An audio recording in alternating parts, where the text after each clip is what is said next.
I'm Aryeh Schwartz, along with my co-host Rachel Galligan, and welcome to the Winsidr show, where it's all about the W. This episode, we're talking about what we know and what we don't know about the WNBA's 2020 season.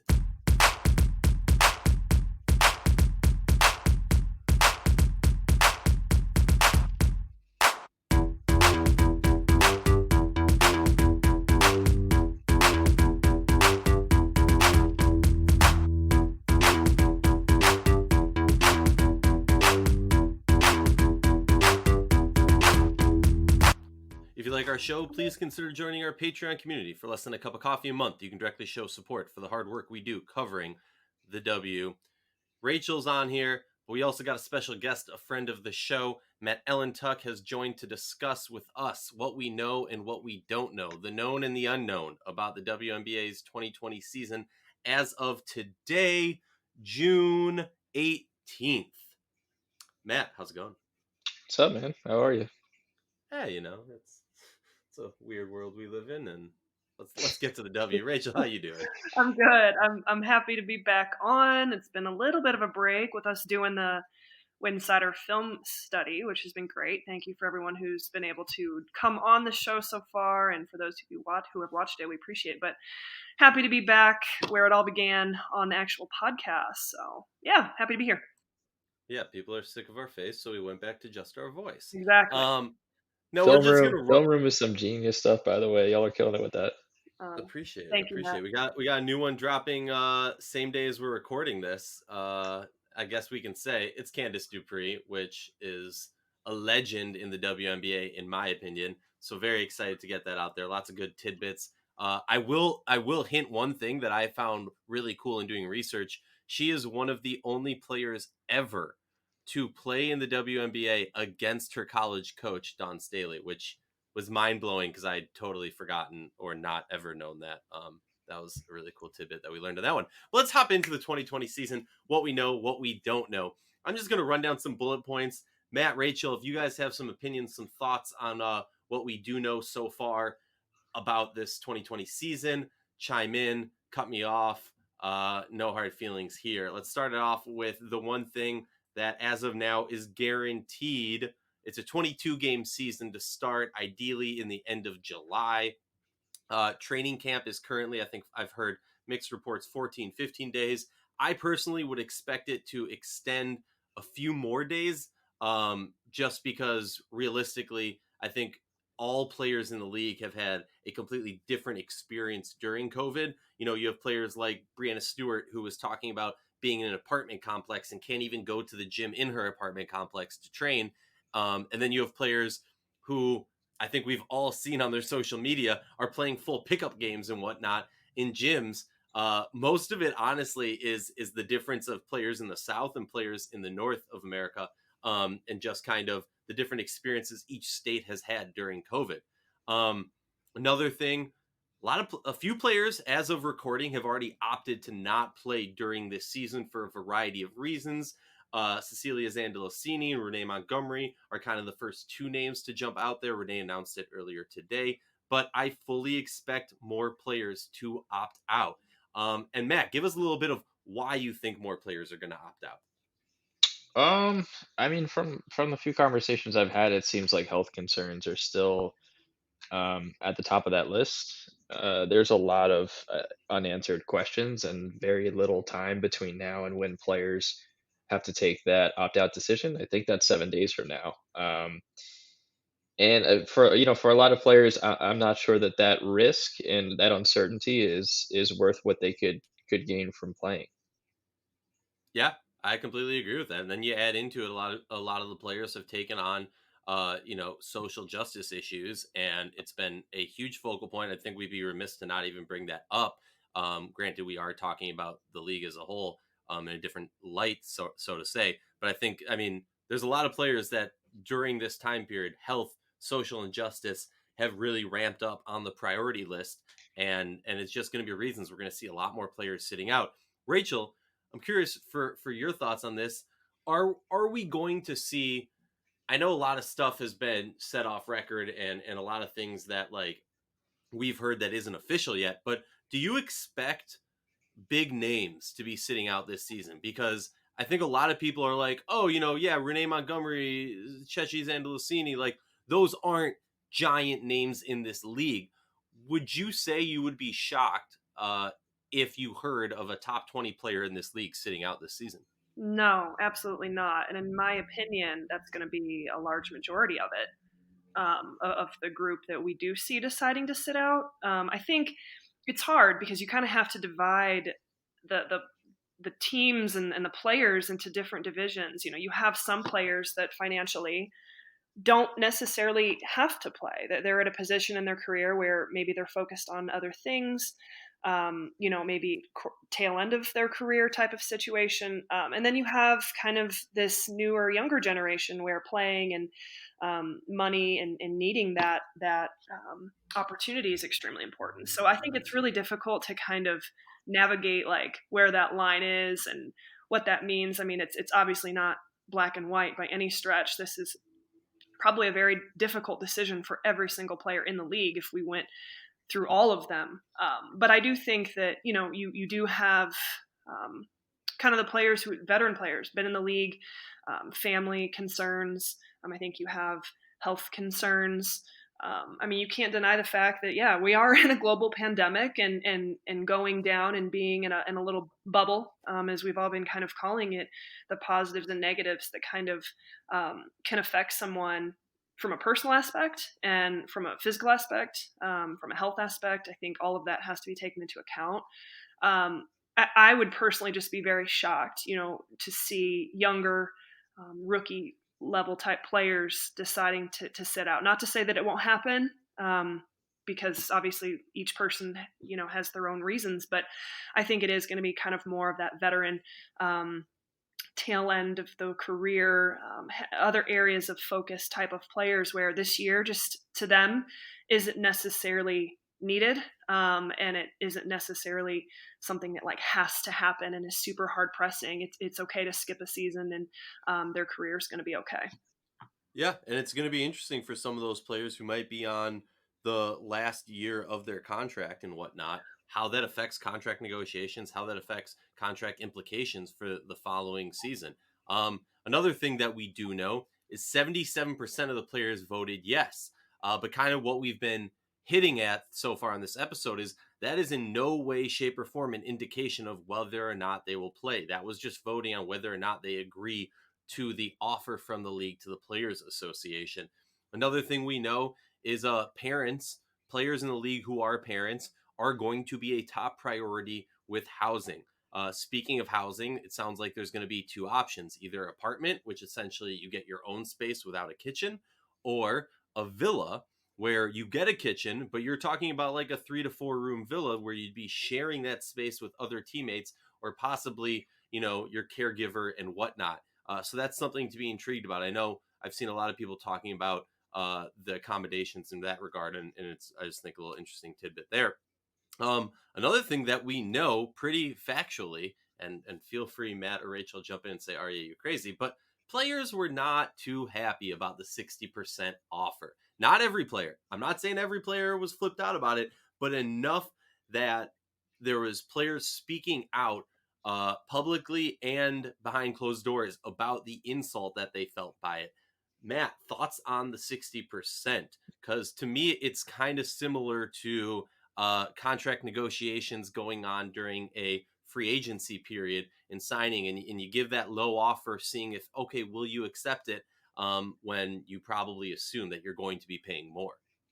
Yeah, I mean, it was a cheap shot in negotiations, obviously. I think players probably had a better argument for getting above 100% pay than they did for taking a pay cut, based on the risk they're taking and I agree. just the general uncertainty of literally all of it, because I don't know how much has actually been agreed to already. There seems to be a lot of things still up in the air now. So 60% was just never gonna fly. I don't know if any player would have played for almost half of what was already probably not enough in the first place. Well, yeah, and just think about it this way. You have a lot of players who cashed in on the new CBA, which is a whole nother thing of like, we've been told and made to believe that the Players Association and the league are on these great, historically great terms after this new CBA was signed. But you got to think obviously it's not as great as we thought based on how the second big negotiation of Commissioner Cathy's tenure went. I mean, it's just not. But then, like I was saying, you have these players who really cashed in on the new CBA, and then you're telling them, "Oh, remember how you signed that contract that a lot of us talking heads were kind of like, wow, why are they getting that much money? Now you're only going to get 60% of that." Like that definitely rubbed people the wrong way. Definitely. Um, Can I add to another, that? yeah, go for it. I mean, I think we have to remember though that like this is a business and that it's the starting point of a negotiation. We've True. seen it a couple times, especially with the new CBA, where like a team will come in with a low offer and everyone gets butthurt over it. I mean, this is business. We're in a global pandemic. I'm a business owner myself, and just the financial implications that I've had to go through, the last 3 or 4 months to make sure I can navigate this really difficult time, and just seeing how different organizations and businesses are having to do the best they can while navigating this. I'm not trying to say that your point is not valid. I absolutely think that 60% seems very low, but I think I had to take that emotional aspect out of that and understand that, yeah, it is a business, and we are, in one way, I can't speak for the league and I don't know the exact numbers, and all that information is extremely difficult to find. I don't know how the league is being impacted because of this, but I do think that there's something to be said there. It's obvious that they were willing to go up to 100%. But at the same time, being able to make the right financial decisions for the sustainability of the league and its future, I think, is important as well. So again, I'm not arguing for the 60% and saying that was what I think should have happened. I just think that it's a starting point, and those negotiations, like, they have to be had, and I think that there has to be an understanding on both sides of that. Yeah, no, I hear that. Another point that we've heard as what we know is there will be full salaries for high risk players. And an interesting part about that is obviously we don't have any players in the league officially who are over the 50 age mark or the 50-year-old mark. Although if Nancy Lieberman wanted to hop back into the league, or I'm blanking on the name, but that one former player who's just been knocking out all the TikTok challenges, if she wanted to join the league, I'd be all for it, just for the entertainment value. Obviously, I don't think she would do good. But full salaries for the high risk players, I've seen some mixed reporting on it, but my understanding, and maybe Matt can hop in on this, is that it would count towards the salary cap, which is interesting. And I'm curious we don't know the full health history of a lot of players. So there might be more players than we think we know that have quote unquote high risk. Yeah, I'm not sure how it affects the salary cap. I haven't talked to anybody about that, but yeah, I mean I mean the MVP we all publicly know has Lyme disease, and you wonder if she would qualify for that to get her full pay to sit out. I don't know. Yeah, I mean there are a lot of players who we probably don't know their full health history, and they might choose to take that provision, and they should. Yeah, and hey, a top draft pick in this past year's draft is diabetic, so that's another one right Yep. there. I mean, having a young player like that is also something that it affects the league, to say the least. Another thing that we do know, and you'll note there isn't a lot that we know for sure, but if you have 5+ years of service, you can bring a +1, but they pay the way. I've heard from people that I've spoken to mixed amounts of how much it would cost, ranging from $4,000 to $11,000 for that +1 to come. And that's, again, you're paying your way, so you have to think about that. Yeah, you get a +1, but it's going to cost you. What we don't know, and Rachel, you touched on this a little bit earlier, the bubble. When they say bubble, I mean, to me at least, I understand why they're saying a bubble, but I think it's a little bit misleading. Matt, I know you've tweeted about this a bit. Is it actually a bubble? I mean, there's other events going on the same campus. There's other people coming in and out. The argument of the bubble is essentially saying that, oh, well, the WNBA players are going to be what, like 100 yards, 300 yards, half a mile away from that other side of the campus, so we can consider it a bubble. There's a lot of intrigue. There's a lot of confusion, at least on my part. So I'm putting that under, the bubble is something we don't know. Your thoughts, Matt? Yeah, there are a lot of questions about the bubble, and I think a lot of what we're kind of basing it on now is what the NBA sort of came out with this system that most people in the hospitality business end of this, whether they're taking care of the hotels or the in-arena stuff or serving players food, they're allowed in and out of the campus. So that sort of breaks what this bubble has been, come to be known. And I'm not sure if it's the same way in and out with what the W is doing. I don't have that information yet, but if it is, that's another scary concern because I don't think that I don't think there's a way for the league to guarantee everybody's health, and that's the problem that every league's going to have. The NBA doesn't have the answers to that too. If you saw Woj's tweet from the other day, it made it seem like the NBA is expecting cases. So that's truly terrifying. So I totally get why players are strongly considering sitting this one out. Well, also, I mean, if we go back to living conditions, if you're talking about a player who tests positive and is living in the same, villa with three other players on your team, we could very easily, within, a 24-hour period of time, have multiple, like almost a whole team be knocked out. Just like test positive, be done for however long of a period of Yeah, time that yeah, is. and the questions are what happens if players test positive because the NBA is sort of laid out that a few positive tests aren't going to suspend the season. So what's the limit? Um, what happens if a player decides after even a minor outbreak? I mean, this is a pandemic. What if they decide, they're not doing this anymore? What happens? I don't know. There's so many questions. I don't know if you know the answers to them, Rachel. No, I don't. I mean, it's the more you dive into it, the more overwhelming it gets. Like it's just kind of like, what are the protocols that are going to be in place? Because yeah, in the NBA and we're going to have cases. We're going to have, okay, so like say there's a game, Tuesday night or whatever it may be. Someone tests positive on Wednesday. Well, then what's the protocol in place for all the players on that court who made contact with that person the night before? I mean, it's just it there's no way to control it in my opinion. There's no way to contain it in my opinion. You just try to slow it, but I'm just very curious to read just the what is in place for this. And there is a part of me that sits here and I'm like, this is just so overwhelming from a health standpoint that why are we even attempting to do this with the NBA and the WNBA. But there's a lot of health professionals and people that are involved in this, and I know it's been gone through with a fine tooth comb nonstop since all this began. But for us, like you said, Arias, talking heads, it's kind of like, wow, what's the plan here? And that's obviously the golden question from everyone in the country right now who's a fan of any sport, because there's just in my opinion, there's no way to stop it from happening.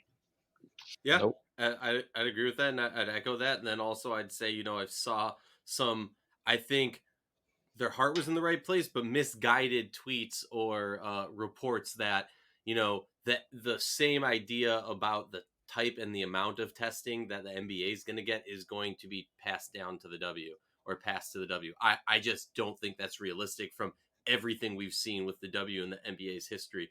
I don't see that happening. So the amount of tests, honestly, for me also is a big concern. Other things that we would like to know, which we hopefully will find out in 7 days, like you said, Matt, is who's actually playing this season.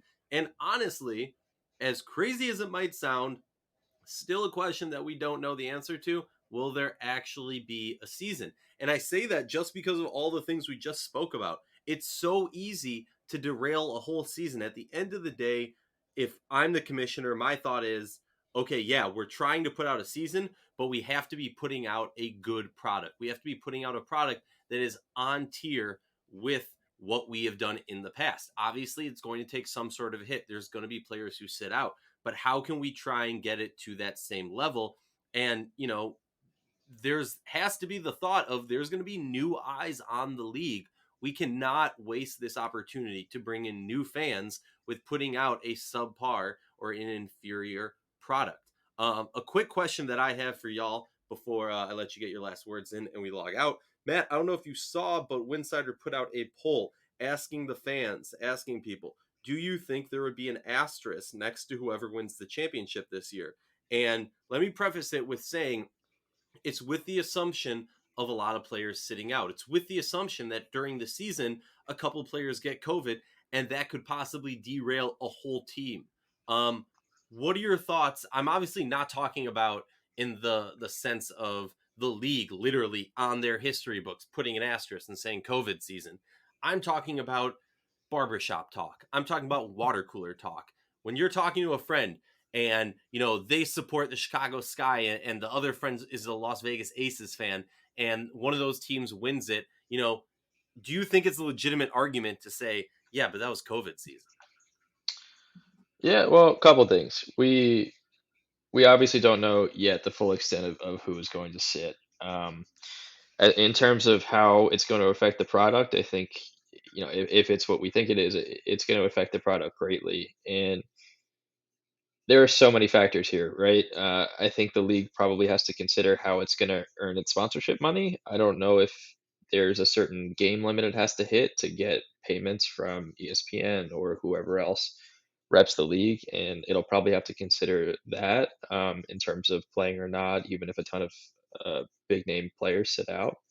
Uh, my guess is that this is probably going to feel a little bit more like a 26 or 27 and under league, and there'll be a lot of rookies and new faces getting big opportunities because I think those are the players that um, have more to gain from playing, and especially players who are trying to make money off endorsement deals that require them to be on the floor and things of that nature. In terms of the Astros season, I don't know.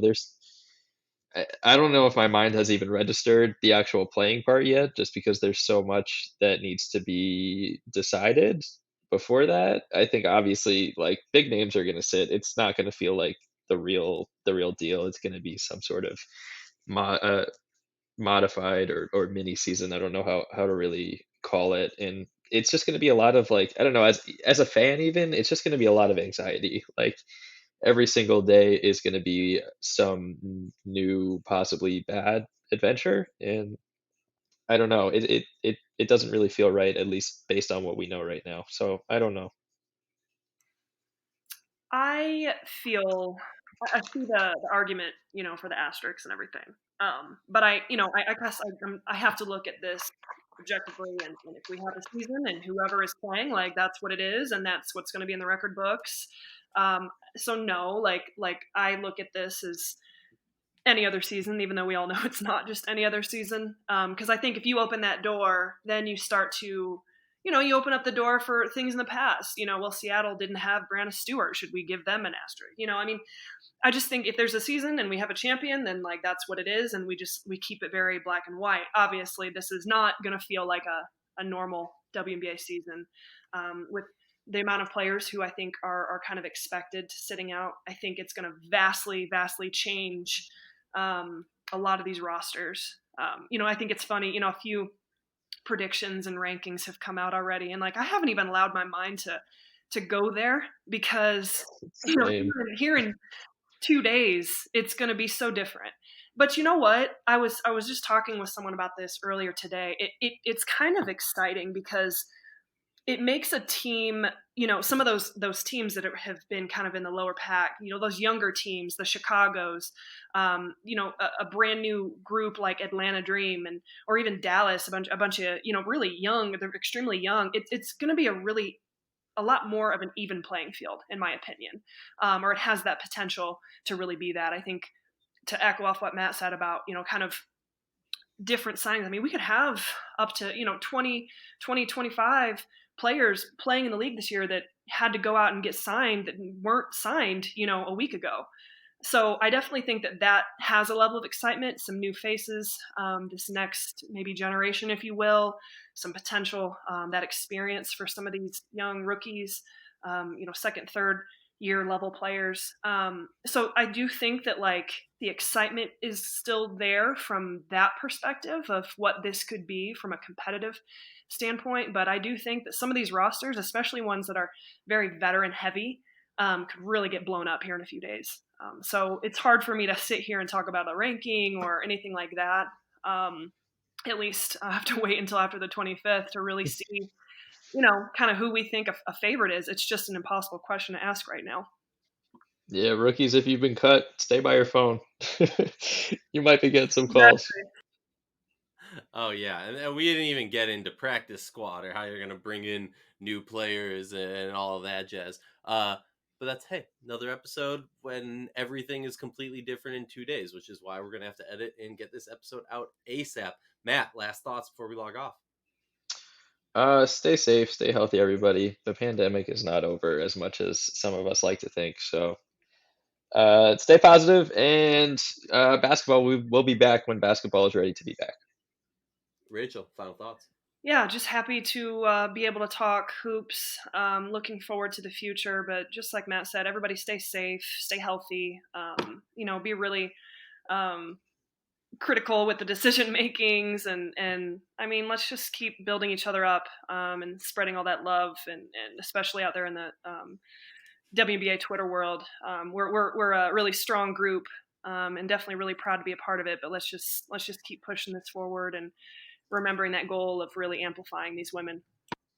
Yeah, and as we always say, we believe the players of the W and its community deserve the same in-depth analysis and respect that men's sports receive on a daily basis. With that in mind, please consider joining our Patreon community to help support us in the hard work we do covering the W.